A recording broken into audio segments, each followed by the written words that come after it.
प्रधानमंत्री बनाने के लिए हमारे जनजातीय मोर्चा के लोग कार्यकर्ता आज ये संकल्प लेंगे कि कानपुर बुंदेलखंड क्षेत्र के सभी क्षेत्रों में पूरी जिम्मेदारी से लगकर जहाँ जहाँ भी अनुसूचित जनजाति के लोग रहते हैं उन तक ये संदेश पहुँचाएंगे कि क्योंकि जनजाति को भाजपा ने ही सबसे बड़ा सम्मान दिया है और महामहिम राष्ट्रपति जनजाति समाज से हैं, तो इसलिए जनजाति समाज बहुत प्रसन्न है। उनके लिए अलग मंत्रालय बनाया। अर्जुन मुंडा जी जनजाति मामलों के और भारत के कृषि मंत्री हैं, तो ये सम्मान भारतीय जनता पार्टी ने दिया। उनको आवास, शौचालय, आयुष्मान कार्ड, नल से जल, ऐसी जो उनकी बुनियादी समस्याएं थी उनका निस्तारण किया है। और उनको एक जो जंगल, कंदराओं, पर्वतों पर रहने वाला समाज आज एक सभ्य समाज के रूप में अपने अपने जिलों में रह रहा है। सभी प्रसन्न हैं और मोदी जी को तीसरी बार प्रधानमंत्री बनाने के लिए सभी संकल्पित हैं। जल्द ही हर जिले में अनुसूचित जाति के जो समाज रहते हैं उनके जिला स्तर पर सम्मेलन होंगे और वो सब लोग प्रधानमंत्री मोदी जी को तीसरी बार प्रधानमंत्री बनाने के लिए संकल्प लेंगे। बता दिया भैया, हमारा संगठन का तंत्र है ताकि हमारे 17 जिले हैं, 17 जिलों के हमारे अध्यक्ष आए, क्षेत्र की टीम आई, हमारा प्रदेश नेतृत्व है, सब आज बैठकर किस जिले में किस तारीख को हमारा सम्मेलन होगा, कौन अतिथि जाएगा, कहाँ स्थान होगा, आज पूरी योजना बना। मैं भारतीय जनता पार्टी अनुसूचित जनजाति मोर्चे का प्रदेश अध्यक्ष डॉक्टर संजय गौड़। विपक्षियों का कहना है कि मोदी सरकार जो है देश को डुबाने की काम कर रही है, इस पर आप क्या कहना चाहेंगे? जब देश का विकास होता है ना तो जो विपक्षी होता है उसको खुजलाहट हो जाती है, उसको खुजली होने लगती है। इस प्रकार से जैसे अभी हम लोग ने राज्यसभा में 8 राज्यसभा जीत के आए तो निश्चित तौर पे विपक्षी को खुजलाहट होगी कि हम 2 ही जीते और ये 8 जीत गए। नहीं कर रहा हूँ। भारतीय जनता पार्टी के यशस्वी प्रधानमंत्री जी ने 5 लाख का चिकित्सा बीमा, आयुष्मान कार्ड, जिसके माध्यम से हमारे गरीब परिवार के लोग इलाज करा सकें, इसको दिया है हमने। उनको छत दिया, आवास, प्रधानमंत्री आवास योजना के तहत आवास देने का काम किया है। इज्जत घर के रूप में शौचालय देने का काम किया है, बहन बेटियों को बाहर न जाना पड़े। शिक्षा के लिए हमारे देश भर में एकलव्य मॉडल विद्यालय बनाए गए हैं जनजातियों के शैक्षिक व्यवस्था को, स्थिति को बढ़ाने के लिए। 2024 लोकसभा चुनाव में आपकी पार्टी क्या मतलब योजना होगी कि जनता जो है आप लुभावना के साथ आगे बढ़े?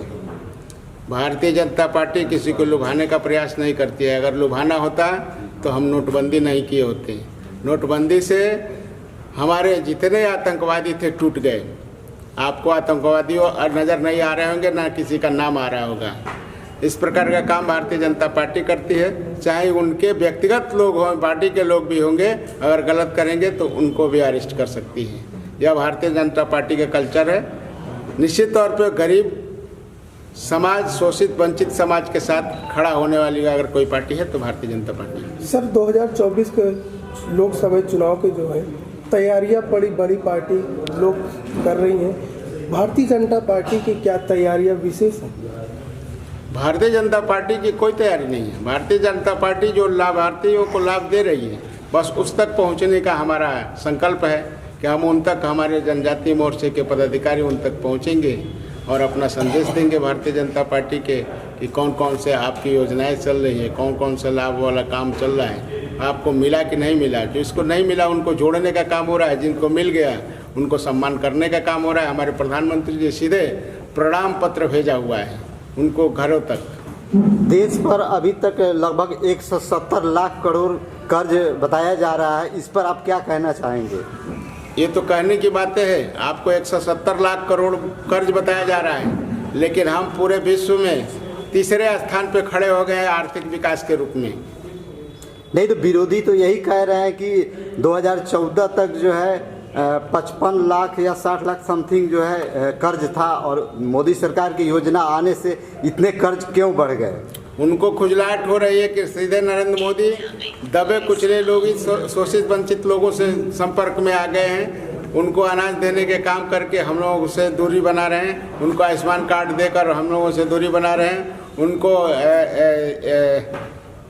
लाभार्थियों को आवास योजना के तहत जोड़ के हमसे दूरी बना रहे हैं, उनको शौचालय देकर दूरी बना रहे हैं। इस तरह का वो जितनी योजनाएं देख रहे हैं उनको फड़फड़ाहट हो रही है अंदर कि ये तो सीधे जुड़ रहे हैं अपने जनजाति समाज से और गरीब परिवार के लोगों से। और मोर्चा के प्रदेश अध्यक्ष आदरणीय संजय सिंह जी, हमारी बहन पूनम जी एवं सभी सम्मानित क्षेत्र के कार्यकर्ता, सम्मानित भाई और बहन, आज मुझे भी यहाँ आकर के अवसर मिल रहा आपके बीच में अपनी बात रखने की। जैसा कि अभी सभी हमारे लोगों ने आपके बीच में अपनी बात रखी, उन्हीं बात में एक बात मैं भी जोड़ना चाहती हूँ। जैसा कि हम सब जानते हैं कि इतने वर्षों बाद अगर किसी को आजादी मिली है तो आपने देखा होगा उन समाज के लोगों को मिली है जो बाकी दबे कुचले थे, जो अपनी बात क्या मुस्लिम जाते हो या कोई भी जाते हो, जो अपनी बात वहां तक पहुंचाने में सक्षम नहीं थे, आज उनको एक आजादी से अपनी बात कहते हैं, अपनी सरकार से अपने कार्यकर्ताओं को बीच तक रखते हैं, अपनी बात करने का काम करते हैं। मैं इतना कहना चाहती हूँ, 2019 में जब आदरणीय मोदी जी की दोबारा सरकार बनी तब एक स्लोगन चला था, मोदी है तो मुमकिन है। लेकिन अब 2024 में 24 के पहले 2023 में एक स्लोगन फिर आया है, मोदी जी है तो गारंटी है। क्योंकि गारंटी तो इसलिए देते हैं कि उन्होंने सब समाज के लोगों को काम करने के अवसर दिया है, सब लोगों के लिए किया है, चाहे वो हमारी बहनें हो, हमारे बच्चों के लिए, स्कूल जाते बच्चों के लिए, युवाओं के लिए, भाइयों बहनों के लिए, किसानों के लिए, विकलांगों के लिए, तमाम लोगों के लिए योजनाएं चला करके लोगों के बीच में एक नई पहचान देने का अगर काम किसी ने किया है तो हमारी भारत सरकार मोदी जी ने किया है, आदरणीय योगी जी ने किया है। क्योंकि आपने देखा होगा जिस तरह से आज गाँव में सरकार होने के बाद लोग घर में बैठ जाया करते थे, लेकिन एक ऐसी भारतीय जनता पार्टी है जहाँ विधायक और सांसद और मंत्री आज गाँव अभियान या महिला शक्ति बंधन कार्यक्रम के जरिए लोगों के बीच में जाकर के अपनी बात रखने का काम कर रहे हैं, उनको बताने का काम कर रहे हैं कि अगर शौचालय हो, आवास हो और महिलाओं के आपने देखा होगा इससे अभी आदि आबादी को उन्होंने आरक्षण देने का काम किया है। मैं अपनी बहनों को बहुत बहुत धन्यवाद देना चाहती हूँ।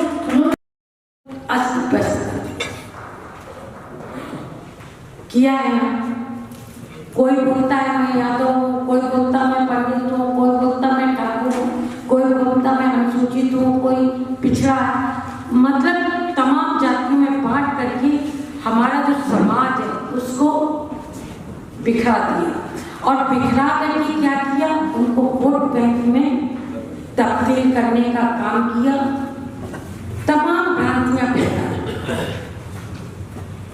आज अभी अपने उत्तर प्रदेश में पीडीए की बात करते हुए नेताजी घूमते हैं, पिछड़ा, दलित और लेकिन हमारे आदरणीय प्रधानमंत्री जी ने जो जातियां बताई, वो जातियां कौन सी हैं? 4 जातियां हैं हमारे समाज में, युवा, महिला, किसान और गरीब। हमें 4 जातियों को लक्ष्य लेना है, वो चाहे जो मोर्चा हो। मैं हर मोर्चे में यही बात कहती हूँ कि ये जो 4 जातियां ये हमारे हर मोर्चे में है। हमारी युवा भी हर मोर्चे में है, हमारी महिलाएं भी हर मोर्चे में है, किसान भी हर जगह है, हर मोर्चे में है और गरीब भी हर मोर्चे में है। कोई मोर्चा ये नहीं कह सकता है कि नहीं वहां पर सब रईसों का ही है।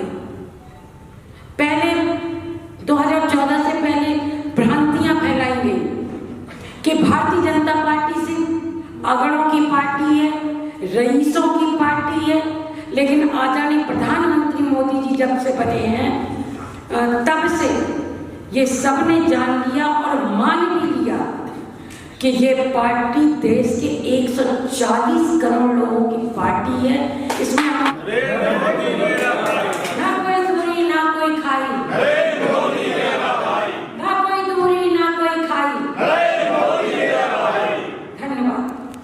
जब आप सब लोग नरेंद्र मोदी जी को अपना भाई मानते हैं, मैं भी अपना भाई मानती हूँ, तो क्या हम सब एक भाई का फर्ज निभाएंगे?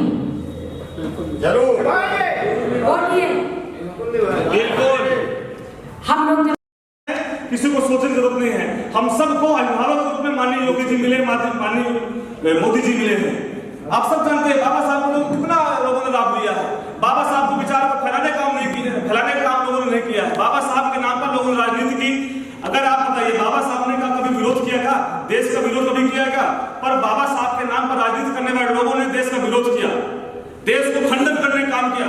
जब भारत में धारा 370 लागू करने का जब विषय आया आजादी की जस्ट तुरंत बाद ही, बाबा साहब ने कहा कि मैं ऐसी किसी भी सभा का सदस्य बनना पसंद चाहूंगा नहीं जिसमें भारत के खंड तोड़ने की बात कही जाए।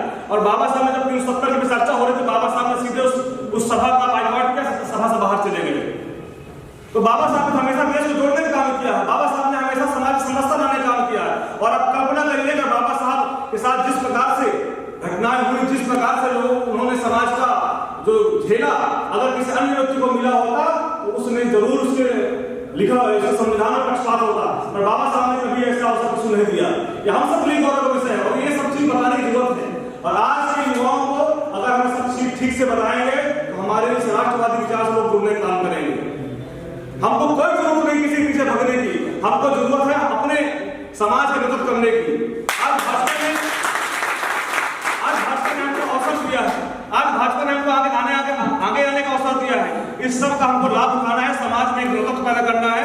जो नेतृत्व विहीन समाज को लोग कहते थे ना, बोलते थे कि भीड़ है कहीं भी चली जाएगी, अब ये परिभाषा बदलने के समय है। हम सबको आगे आना